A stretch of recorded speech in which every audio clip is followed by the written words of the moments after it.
Ostegun izeneko konpartsa ere prest dago inauteriei ongi etorri emateko.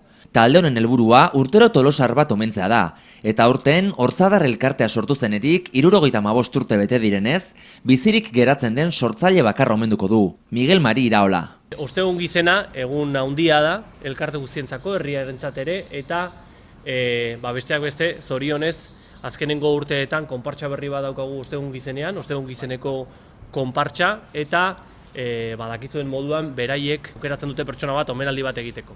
Dakizuen moduan urte hurren ospatzen ari gara, eta keinu bat izan nahi zuten gurekin, arkoirisekin. Gaur azaltzen dugu eta ezagutzara ematen dugu ostegun gizeneko konpartsaren asmoa dela Miguel Mari Iraolari omenaldi hori egitea. Iñaki Moilua ostegun gizen konpartsaren arduradunak, ostegun gizen goizerako pentsatua duten egitaragoaren berri eman digu. A las 11 acudiremos ahí, tocaremos la habanera de Jueves Gordo. Y bueno, pues la intención es un poco pues que don Jueves Gordo salga al balcón. La idea es hacerlo desde el mismo balcón con Miguel Mari. Y luego vendremos todos al arco iris.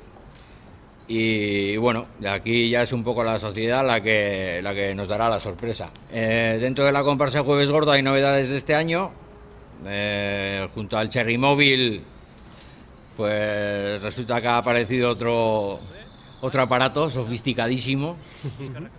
Y luego, pues luego la comparsa, después de hacer la visita a la sociedad, pues se acudirá al chupinazo a la plaza del Ayuntamiento, pues como todos los años.